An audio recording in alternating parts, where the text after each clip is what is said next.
Tonight, JD and I saw one of the most anticipated movies of the season. The Black Dahlia is the new movie from Brian De Palma, and it is adapted from a book by James Ellroy, who also wrote L.A. Confidential, White Jazz, and The Big Nowhere. This is the first of Ellroy's L.A. quartet. Her name was Elizabeth Short. She was young and beautiful, determined to be famous, but destined to be infamous. Similarly to L.A. Confidential, it's obviously set in the Hollywood, or early Hollywood era with all the glitz and glamour of it, but the seedy underbelly where everybody's on the take. I think the difference in this movie is the seedy underbelly is almost all there is. Like, we don't really get to see the glitz and glamour like we did. We had Kevin Spacey in L.A. Confidential kind of being the cheese dick, Right. detective who was into the Hollywood thing. In this movie, Hollywood is a slimy place where people will do anything to make it. It's decrepit. It's corrupt, just like the L.A. Police Department. And this movie just has so much atmosphere. It's insane. The victim has been cut in half, all organs removed, blood drained from the body, and the mouth sliced ear to ear. It has a tremendous amount of things going on in it. I think it's an exquisite example of really great direction. I think De Palma really was like, I'm gonna totally give a film clinic here on how you use camera angles and tricks of just setting up shots and stuff. I mean, for that alone, it's a really great film to go watch. All his tricks. Of really great direction and camera.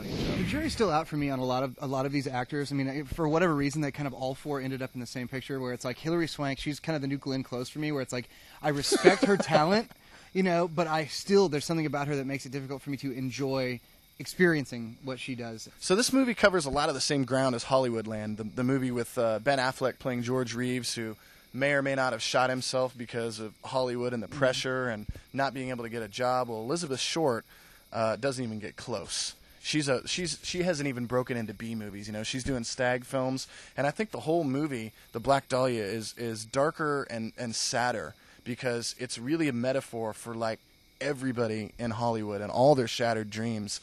And these two men that just become obsessed with the murder just completely go over the deep end, and it makes for some pretty big melodrama at the end of the movie. Poison wrote a song, "Fallen Angel," about the getting off the bus and going to L.A. I mean, it's this is a story that's been repeated over and over again. Obviously, I mean, L.A. is kind of the metaphor for this movie and several other things, particularly Ellroy's work. I think is that L.A. kind of scums everybody that goes there at some point. You have to give something of yourself that no one wants to give to be a part of the system and to be successful in LA. And it makes you wonder if Bret Michaels gave that much up because... And you know that he did. And that's the part that's really frightening. From the corridors of power... What do I have to do to keep my name out of the papers? To the filth of the gutters. She looks like that dead girl. How sick are you? Every life it touched, it consumed. I'm a huge fan of Ellroy's books, so you must know at least that bias. I just read The Black Dahlia about a month ago, and this movie puts all the characters through the same changes. It has to compress it quite a bit because it's a really thick book. And both the ending of the book and the ending of the movie are pretty over the top, and it works a little bit less great in the movie. But for me, this is one of my favorite movies of the year. There's just so much for people who love movies to just digest and get into in this film. Yeah, it certainly wasn't a letdown. I mean, there's so much going on to get into and appreciate and to absorb and stuff. So, but for me, it was I'm going to go solid rock fist up. It wasn't a way up for me because it didn't kind of blow me away. And I think having the two characters, the Ed Exley character and Russell Crowe's character in L.A. Confidential, somehow kind of balanced things a little bit. Whereas this really felt a little bit that's the story that's happening. You know what I mean? But so maybe with time I'll appreciate it, more. The more I get to expose myself to it. But it was a really great film and I enjoyed it. Well, I'm definitely giving it a rock fist way up, and I don't know, Brian De Palma. It's good to have him back making great films. It's nice to see him back. Yeah, I went to film school and all I got was this De Palma. Oh.